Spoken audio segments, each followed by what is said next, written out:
আল্লাহ রাব্বুল আলামিন বলেন, ওয়া হুয়া মাআহুম ইয ইউবাইয়িতুনা মা লা ইয়ারদা মিনাল কওল ওয়া কানা আল্লাহু বিমা ইয়ামালুনা মুহীতা।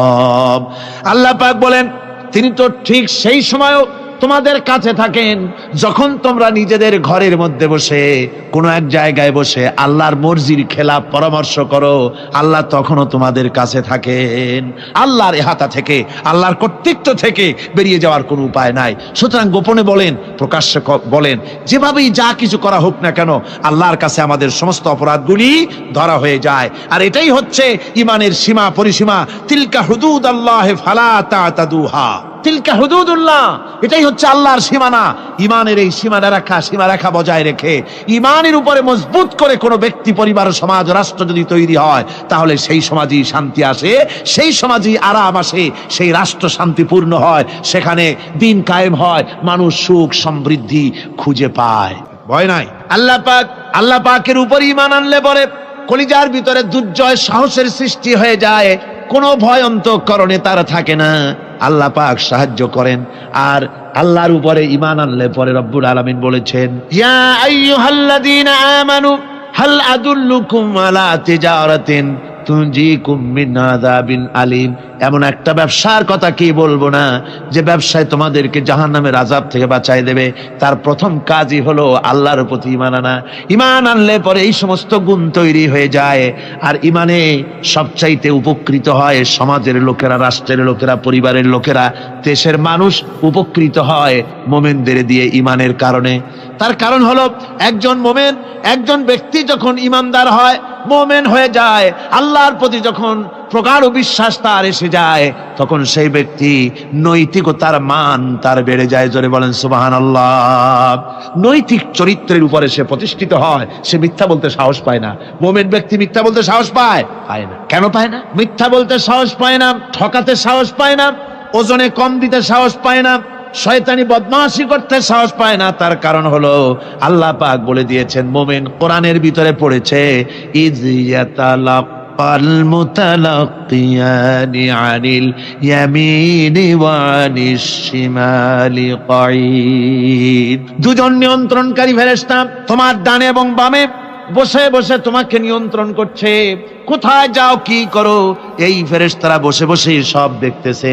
মা ইয়ালফিযু মিন কাওলিন ইল্লা লাদাইহি রাকীবুন আতীদ। মানুষ এমন কোনো কথা বলে না যা ফেরেশতারা রেকর্ড না করে, সব রেকর্ড হয়ে যায়। তাই মুমিন ব্যক্তি দায়িত্বহীন কথা বলতে পারে না। মুমিন ব্যক্তির চরিত্র ভালো হয়ে যায়। সে যে কথা বলে বুঝে শুনে কথা বলে, সে যে ওয়াদা করে বুঝে শুনে ওয়াদা করে। যেহেতু সবকিছুর জবাব কিয়ামতে দিতে হবে। কোথায় দিতে হবে? কোথায় দিতে হবে? কিয়ামতে আল্লাহর দরবারে জবাব দিতে হবে। মহান আল্লাহ রাব্বুল আলামিন বলেছেন, ওয়ালাকাদ খালাকনাল ইনসানা ওয়া না'লামু মা তুওয়াসবিসু বিহি নাফসু। মানুষ সৃষ্টি করেছি আমি, তার অন্তঃকরণের ভিতরে ওয়াসওয়াসা কি হয় আমি জানি। এই জন্য মুমিনেরা মনের ভিতরে কোনো খারাপ কল্পনাও করতে পারে না। খারাপ কল্পনা করলেও তার হিসাব দেওয়া লাগবে আল্লাহর কাছে। কার কাছে? ওয়াইন তুবদু মিন আনফুসিকুম আও তুখফুহু ইউহাসিবুকুম বিহিল্লাহ। আল্লাহ বলেন, মনের মধ্যে যে সব কল্পনা করো তা প্রকাশ করো আর গোপন রাখো, ওইটার হিসাব নিব আমি আল্লাহ পাক। কিয়ামতের দিন আমার কাছে হিসাব দিতে হবে। বন্ধুগণ, এই জন্য মুমিন যারা, মুমিনদের চরিত্র প্রতিষ্ঠিত হয়, মুমিনদের ধারণা থাকে যেখানেই যাই না কেন, যেখানেই বসি না কেন, সেখানেই আল্লাহ, আল্লাহ ছাড়া কোনো জায়গা নাই। আছে নাকি? আছে। আল্লাহ পাক বলেন, মা ইয়াকুনু মিন নাজওয়া সালাসাতিন ইল্লা হুয়া রাবিউহুম। তোমরা যেখানে তিনজন মিলে পরামর্শ করো, মনে রেখো তিনজন নও, ওখানে চতুর্থ সত্তা আমি রব্বুল আলামিন তোমাদের কাছে আছি, সব শুনি আর দেখি। পাঁচজন যেখানে হও সেখানে আমি ষষ্ঠ। এর থেকে যদি কম হও, এর থেকে যদি বেশি হও, বান্দারে তুমি আছো যেখানে আমি আল্লাহ আছি সেখানে। উপায় নাই, সব জায়গায় আমি দেখতে পাচ্ছি। শুধু তাই নয়, রাত্রিবেলায় মানুষেরা গোপনে পরামর্শ করে, করে না? করে কিনা? রাতে রাতে পরামর্শ করে, এক জায়গায় বসে, হলের মধ্যে, পাহাড়ের মধ্যে, কোনো জায়গায় বসে পরামর্শ করে। কি পরামর্শ? ইসলামী আন্দোলনের লোকদের মারবে, কোথায় তাদের ধরবে, কোথায় তাদের অত্যাচার করবে, এই সমস্ত পরামর্শ করে। আল্লাহ পাক বলছেন, শুনুন, কোন প্রস্তুতি ছাড়া জমিদার হোক, রাজা বাদশাহ হোক, 20 জন মানুষের খাবার 20 রকমের দিতে পারে না। আর আল্লাহ এমন রহমান, এই পৃথিবীর লক্ষ কোটি কোটি জাতির প্রাণীকে কোটি কোটি রকমের খাবার আল্লাহ রব্বুল আলামিন পরিবেশন করতেছেন। সাপের খাবার একরকম, ব্যাঙের খাবার আর এক রকম। ব্যাঙে যা খায় সাপে তা খায় না, সাপে যা খায় ব্যাঙে তা খায় না। হাতির খাবার, গন্ডারের খাবার, ভল্লুকের খাবার, বাঘের খাবার, সিংহের খাবার, মানুষের খাবার, ছাগলের খাবার, মুরগির খাবার, মশার খাবার, সারপোকার খাবার, সমস্ত খাবার ভিন্ন ভিন্ন। আবার সমস্ত খাবারের মজা আল্লাহ রব্বুল আলামিন আলাদা আলাদা করে দিয়েছেন। এমন রহমান, আপনার পেট ভরবেন শুধু স্বাস্থ্য বাড়াবার জন্য, পেট ভরে খাওয়া দরকারটা ছিল। আল্লাহ পাক দেখলেন যে না, শুধু পেট ভরলে তো এরকম খাইতে চাইবে না, তাই আল্লাহ রব্বুল আলামিন জিহ্বা দিয়ে দিলেন যাতে করে মজা লাগে আর খায়। সব রকমের মজা, এক এক গোশতে, এক এক মাছে, এক এক তরকারিতে এক এক রকম মজা। না, সব রকম মজা, সব একরকম মজা, ভিন্ন ভিন্ন রকমের মজা। আল্লাহ পাক বলেন, আমি রহমান, দেখো আমি কিভাবে খাওয়াই। ওয়া কাইয়্যিম মিন দাব্বাতিন লা তাহমিলু রিজকুহা আল্লাহু ইয়ারযুকুহা ওয়া ইয়্যাকুম। এই পৃথিবীতে এমন অনেক বিচরণশীল জীব আছে, যে প্রাণীরা নিজের জন্য কোনো সঞ্চয় করে না, সঞ্চয় করে শুধুমাত্র পৃথিবীর মানুষ। আর পিঁপড়ায় কিছু সঞ্চয় করে। অন্যান্য বহু প্রাণী আছে যাদের কোনো সঞ্চয় নাই। কি বলেন, পাতিশিয়ালের কোনো ব্যাংকে অ্যাকাউন্ট আছে নাকি? না। শীতের মৌসুমে পাতিশিয়াল আইসা ব্যাংকের ম্যানেজারকে বলে না যে কয়েকটা মুরগি আনছি, আমার নামে একটা অ্যাকাউন্ট ওপেন করেন, বৃষ্টির সময় আমি যেন ওগুলো উঠাইয়া পাইকারি দরে খাইতে পারি। ওর কোনো খাবার নাই, সঞ্চয় নাই। এ ধরনের পাখির সঞ্চয় নাই, পশুর সঞ্চয় নাই। মহান আল্লাহ রাব্বুল আলামিন তিনি বলছেন, সকাল বেলায় পাখি তার বাসা দিয়া ক্ষুধার্ত পেট নিয়া পাখিগুলি উড়ে চলে যায়। সাপটার গর্ত থেকে বের হয় খালি পেটে, পাতি শ্রীগল খাঁটি পেট নিয়া গর্ত থেকে বেরিয়ে যায়। তিমির মতো অত বড় প্রকাণ্ড প্রাণী, হাতির মতো প্রকাণ্ড প্রাণী, গরিলা, শিম্পাঞ্জি, ওরাংওটাং, পিঁপড়া থেকে শুরু করে নিয়ে প্রকাণ্ড তিমি পর্যন্ত সমস্ত প্রাণীগুলি সকালবেলায় খালি পেটে বেরিয়ে যায়। সারাদিন ঘোরাঘুরির পর আল্লাহ সুবহানাহু ওয়া তাআলা বলেন, সন্ধ্যাবেলায় সমস্ত প্রাণীর পেটগুলি ভরে আমি আল্লাহ তাদের বাসায় ফিরাইয়া দেই। আমি রহমান, এভাবে করে আমি আল্লাহ রাব্বুল আলামিন খাবারের বন্দোবস্ত করি, পড়ার বন্দোবস্ত করি, থাকার ব্যবস্থা করি। ইয়া আইয়ুহান নাসু যুকুরু নি'মাতাল্লাহি আলাইকুম হাল মিন খালিকিন গায়রুল্লাহ ইয়ারযুকুকুম মিনাস সামাই ওয়াল আরদ। ও পৃথিবীর মানুষেরা, ওই আল্লাহর স্মরণ করো, আল্লাহর নিয়ামতের শুকরিয়া আদায় করো যে আল্লাহ তোমাকে আকাশ থেকে, জমিন থেকে রিজিক দেন। ওই আল্লাহ ছাড়া আছে কি কেউ যে তোমাকে আকাশ থেকে রিজিক দেয়, জমিন থেকে রিজিক দেয়? লা ইলাহা ইল্লা হুয়া ফান্না তুফাকুন। ওই আল্লাহ ছাড়া কোনো ইলাহা নাই, কেন তোমরা বিভ্রান্ত হও? সেই আল্লাহর দিকে ফিরে আসো। আল্লাহ বলছেন, এভাবে আমি সমস্ত পৃথিবীর মানুষের রুজি রুটির বন্দোবস্ত করি, সমস্ত প্রাণীর রুজি রুটির ব্যবস্থা করি। আমি সেই রহমান। সুবহানাল্লাহ বিহামদিহি। ওয়া ইলাহুকুম ইলাহু ওয়াহিদ লা ইলাহা ইল্লা হুয়ার রহমানুর রহিম। এই হচ্ছেন তোমাদের আল্লাহ। সুবহানাল্লাহ। আল্লাহ বলছেন, ওয়া ইলাহুকুম ইলাহু ওয়াহিদ, তিনি হচ্ছেন এক আল্লাহ, এক ইলাহ, যিনি ছাড়া কোনো ইলাহ নাই। তিনি হচ্ছেন রহমান। তিনি কি? রহমান। তিনি হচ্ছেন রহিম। তিনি তোমাদের সব কিছুর ব্যবস্থা করে দিয়ে থাকেন, কোন জিনিস তোমাদেরকে বঞ্চিত করেন না। এই রহমান এমন রহমান যিনি তোমাদের সমস্ত নিয়ামত পূর্ণ করেন। আর রহমান এমন রহমান যে শুধু আপন আপন লোক দেখে তালাশ করে করে দেয় না, সকলকে দেয়। যারা নামাজ পড়ে তাদের দালানকোটা বেশি হয়, যারা তাহাজ্জুদ পড়ে তাদের ব্যাংকে টাকার অভাব নাই, যারা হজ করে যাকাত দেয় তারা টাকার জ্বালায়, পয়সা কড়ির জ্বালায় অস্থির। এরকম নাকি? না, বরং নামাজ রোজা হজ যাকাত যারা করে বেশি খাঁটি মুসলমান, তাদের অভাব অভিযোগ আরো বেশি। যাদের কাছে নামাজ নাই, রোজা নাই, আল্লাহ পরকালের চিন্তা নাই, তাদের টাকা পয়সা, সোনা দানা, জায়গা জমিন, সৌন্দর্য, সুখ আর আরো অনেক বেশি, বরং এদের কম। আপন লোকের চাইতে শত্রুকে বরং আল্লাহ পাক বেশি দেন। আপন লোক মানে যারা দিনদার, ইমানদার, পরেজগার, নামাজি, এরা বরং কম পায়, ওরা বরং বেশি পায়। এমন কেউ নাই পৃথিবীতে শত্রুকে ডেকে বলবে আয় তোরেও দেই, কেউ নাই, একমাত্র আল্লাহ রব্বুল আলামিন যিনি সকলকে দেন। যত শিক্ষা আল্লাহ দিয়েছেন, যত দয়া আল্লাহ বান্দাকে করেছেন, সবচাইতে বড় দয়া কোরআন শিক্ষা দেওয়া। জোরে কান সুবহানাল্লাহ।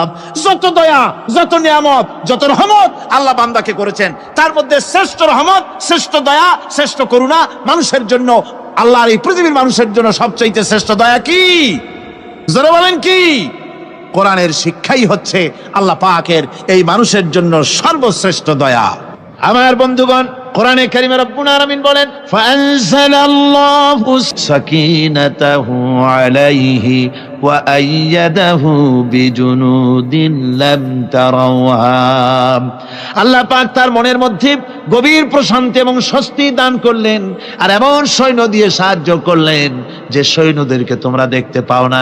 এভাবে করে রব্বুল আলামিন মুমিনদের বিপদে আপদে মুসিবতে সব সময় আল্লাহ পাক মুসলমানদেরকে সাহায্য করেছেন। জোরে বলেন সুবহানাল্লাহ। মুমিনদের সাহায্যকারী আল্লাহ। তাই ইসলামী আন্দোলনের সাথে যারা আছে, যারা কর্মী, যারা নেতা, যারা মুমিন, যারা ঈমানদার, মেঘের মতো প্রচন্ড কালো মেঘ হয়ে চতুর্দিক থেকে অন্ধকারের মতো সে এসেছে বিপদ, কোন বিপদ না। আল্লাহ পাক সাহায্যকারী। কে সাহায্যকারী? জোরে বলেন সাহায্যকারী কে? আল্লাহ সুবহানাহু ওয়া তাআলা। তিনি জান্নাতের মধ্যে আল্লাহ পাক হুরদের সঙ্গে জান্নাতীদের বিয়ের ব্যবস্থা করে দিবেন। কোরআনে কারিমে আল্লাহ পাক বলেন মুত্তাকিইনা আলা সুরুরিন মাসফুফাতিন ওয়া যাওয়াজনাহুম বিহুরিন ঈন। সামনাসামনি ভাবে সাজানো সারি সারি আসন সমূহের উপর তারা ঠেস লাগায় বসে থাকবে, আর আল্লাহ রাব্বুল আলামিন হুরদের সাথে জান্নাতীদের বিয়ের ব্যবস্থা করে দিবেন। যেসব হুরের সঙ্গে বিয়ে হবে তাদের আল্লাহ পাক বিবরণ দিচ্ছেন কি রকম হবে তারা। লাম ইয়াতমিসহুন্না ইনসুন ওয়ালা জান। এর পূর্বে জিন এবং ইনসান এদেরকে কেউ স্পর্শ করে নাই। কি রকম তারা? কাআন্নাহুন্নাল ইয়াকুতু ওয়াল মারজান। যেমন ঝিনুকের ভিতরে মণিমুক্তা থাকে, এইভাবে আল্লাহ পাক তাদেরকে পবিত্র করে রেখে দিয়েছেন। আমার প্রিয় ভাইরা, আল্লাহ রাব্বুল আলামিন কোরআনে কারীমের ভিতরে বলেছেন ফাবিআইয়ি আলা'i রাব্বিকুমা তুকাযযিবান। জান্নাত দান করে আল্লাহ পাক এবার জান্নাতীদেরকে সম্বোধন করে বলবেন ইয়া ইবাদি লা খাউফুন আলাইকুমুল ইয়াওমা ওয়ালা আনতুম তাহজানুন। হে আমার বান্দারা, লা খাউফুন আলাইকুমুল ইয়াওম, আজ আর কোনো ভয় নাই। সুবহানাল্লাহ, সুবহানাল্লাহ। আজ আর কোনো ভয় নাই, কোনো চিন্তাও নাই, আরামে এই জান্নাতের মধ্যে বসবাস করো। এরপরে আল্লাহ পাক জিজ্ঞেস করবেন, ও আমার জান্নাতীরা, আমি যেসব ওয়াদা করছিলাম আমার ওয়াদা মোতাবেক সমস্ত নিয়ামত পেয়েছো? তারা বলবে হ্যাঁ পেয়েছি, সব নিয়ামত আপনার ওয়াদা মোতাবেক সব পেয়েছি। আল্লাহ রাব্বুল আলামিন বলবেন সব পাও নাই, ওয়ালাদাইনা মাজিদ, আমার কাছে আরো বেশি আছে। সুবহানাল্লাহ, আমার কাছে আরো বেশি আছে। জান্নাতীরা বুঝবে না সে আরো বেশিটা কি, এর থেকে আর বেশি কি। প্রিয় ভাই সব, নবী করিম সাল্লাল্লাহু আলাইহি সাল্লাম বলেছেন জান্নাতের সুখ আর শান্তি কোন চোখ নাই যা দেখেছে, যা কোন অন্তঃকরণ নাই যা কল্পনা করতে পেরেছে। এই জান্নাত মুত্তাকিদের জন্য আল্লাহ রাখছেন। সুবহানাল্লাহ। জান্নাতীরা ভাবতেও পারবে না সেই নিয়ামতগুলি কি। সেই মুহূর্তে আল্লাহর নবী মুহাম্মদ রাসূলুল্লাহ সাল্লাল্লাহু আলাইহি ওয়াসাল্লাম বলবেন রব্বুল আলামিন আমার উম্মতেরা জান্নাতীরা বুঝতে পারে নাই আপনার কাছে কি নিয়ামত আরো বেশি আছে। আমার এই উম্মতেরা জান্নাতীরা আপনার ওয়াদা মোতাবেক সব পেয়েছে, কিন্তু একটি জিনিস এখনো তাদের কিসমতে হয় নাই। সেই জিনিসটা হলো, যারা তার রবকে না দেখে শুধু কোরআন আর হাদিসের কথা শুনে আরবের ঘুম হারাম করে তাহাজ্জুদের নামাজ আদায় করেছিল, চোখের পানি ফেলেছিল, যারা জান্নাত দেখে নাই, জাহান্নাম দেখে নাই, আপনাকে ভয় করে যারা জীবন পরিচালনা করেছিল, যারা আপনাকেই দেখে নাই, না দেখে শুধু কোরআন হাদিস বিশ্বাস করে যারা অকাতরে নিজেদের জীবন বিলায় দিয়েছিল, এই জান্নাতীরা এখন পর্যন্ত তার রবকে দেখতে পারে নাই। আল্লাহ রাব্বুল আলামিন তার সামনে থেকে ৭০,০০০ পর্দা সরে যাবে। আল্লাহ পাক বান্দাদের আরজি পুরা করার জন্য জান্নাতীদের সামনে তিনি জালোয়া ফরজ হবে।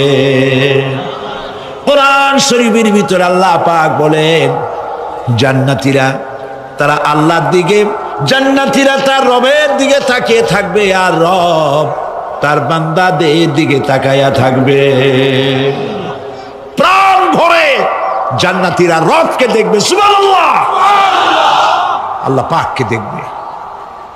প্রাণ খুলে আজ দোয়া করি রব্বুল আলামিন, জান্নাতের যেই পরিবেশে, যেই জায়গায় তুমি দয়া করে তোমার গোলামদেরকে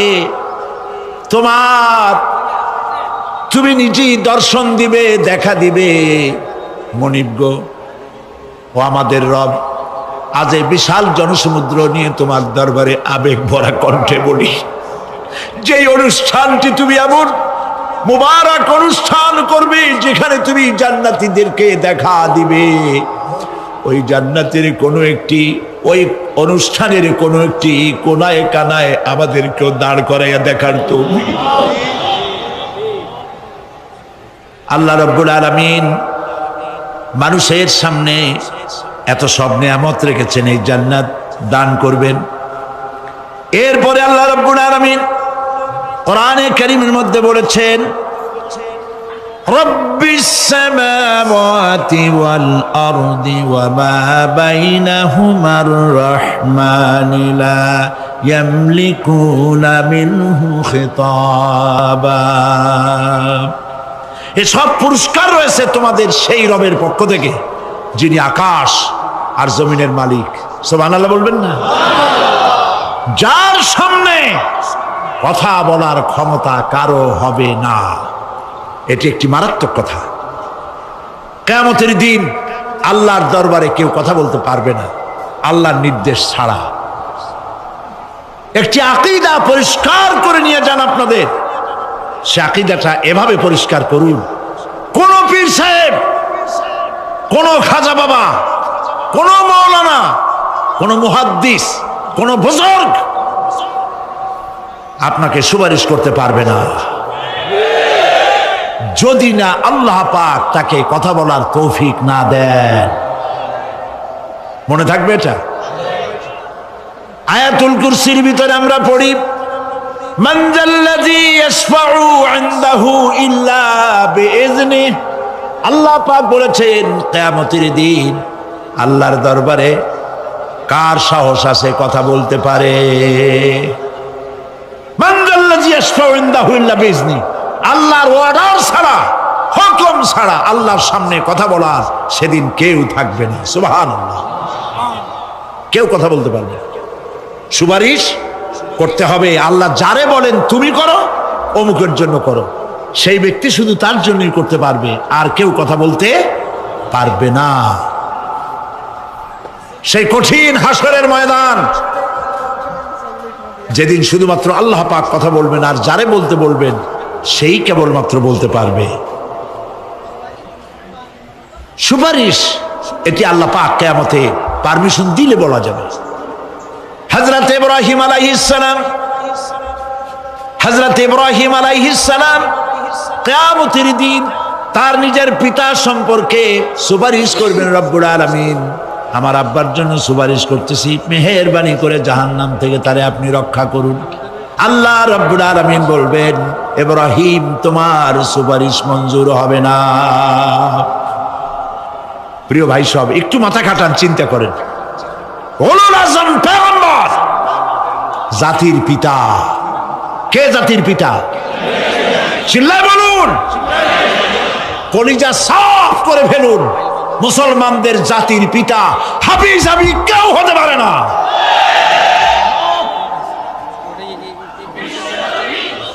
মিল্লাতা আবিকুম ইব্রাহিম, ইব্রাহিম আলাইহিস সালাম এই মিল্লাতের পিতা। সুবহানাল্লাহ। হযরত ইব্রাহিম আলাইহিস সালাম কিয়ামতের দিন বলবেন, আল্লাহ আমার আব্বার জন্য সুপারিশ করছি। আল্লাহ পাক বলবেন মঞ্জুর হবে না। আজর তোমার পিতা হতে পারে, কিন্তু আমার খলিলকে আগুনে ফেলার জন্য নমরুদকে সে সহযোগিতা করেছে, আমি তোমার পিতাকে ক্ষমা করব না। নবী করিম সাল্লাল্লাহু আলাইহি সাল্লামকে সাহাবায়ে কেরাম জিজ্ঞেস করেছেন, হে রাসূল, আপনার আব্বা এবং আম্মার অবস্থা কি হবে? নবী করিম সাল্লাল্লাহু আলাইহি সাল্লাম কেঁদে ফেলেছেন, সব বলেছেন, আমি তাদের কোনো উপকারে আসব না।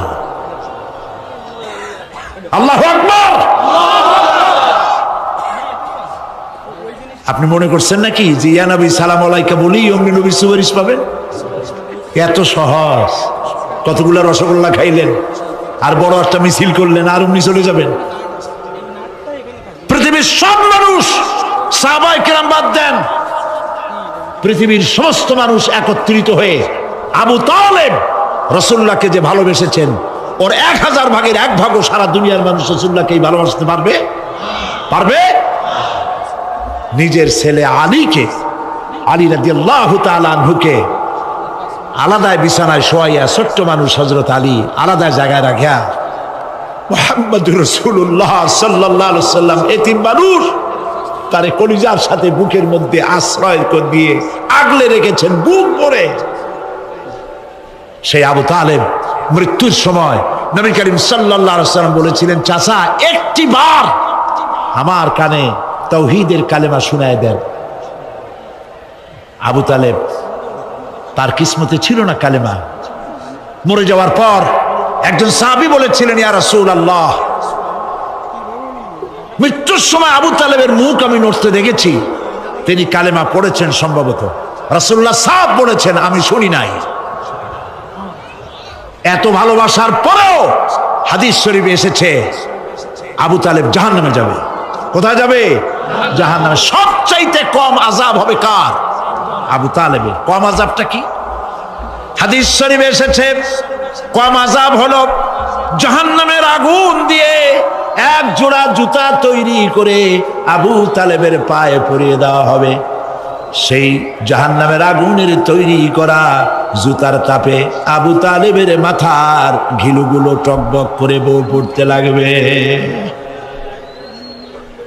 এত ভালোবেসে যদি কিয়ামতে উপায় না হয়, আপনি ইয়া নবী সালাম আলাইকা, ইয়া রাসূল সালাম আলাইকা আর কতগুলো জিলাপি খাইলেন, বড় একটা মিছিল করলেন। প্রিয় ভাই সব, এইসব বেদাত ছাড়ুন, এগুলি সুস্পষ্ট বিদআত। রাসূলুল্লাহকে ভালোবাসবেন, সাহাবীরা যেভাবে ভালোবেসেছেন ওইভাবে ভালোবাসবেন। আল্লাহ রাব্বুল আলামিন বলেন, যালিকাল ইয়াউমুল হক ফামান শাআ আত্তাখাযা ইলা রাব্বিহি মাআবা। এই দিনটি অবশ্যই আসবে, সেদিনটি নিশ্চিতভাবে আসবে। আর এখন যার ইচ্ছা সে তার রবের দিকে অগ্রসর হোক। ইন্না আনজারনাকুম আযাবান করিবান ইয়াওমা ইয়ানজুরুল মার'উ মা কদ্দামাত ইয়াদাহু ওয়া ইয়াকুলুল কাফিরু ইয়া লাইতানি কুনতু তুরাবা। ইন্না আনজারনাকুম আযাবান করিবা, খুব নিকটবর্তী একটি আযাব সম্পর্কে আমি তোমাদেরকে সতর্ক করে দিলাম। কে বলতেছেন? আল্লাহ পাক। লক্ষ্য করুন আল্লাহ কি বলছেন, খুব নিকটবর্তী একটি কঠিন শাস্তি, আযাব অর্থাৎ কিয়ামত, এ সম্পর্কে আমি তোমাদেরকে সতর্ক করে দিলাম। ইয়াউমা ইয়ানজুরুল মারউ মা কদ্দামাত ইয়াদা, সেদিন প্রত্যেকটি লোক যা সে পাঠিয়ে দিয়েছিল এখানে, অর্থাৎ যা করেছিল সেগুলি সে দেখতে পাবে। আর তখন ওয়ায়াকুলুল কাফিরু ইয়া লাইতানি কুনতু তুরাবা,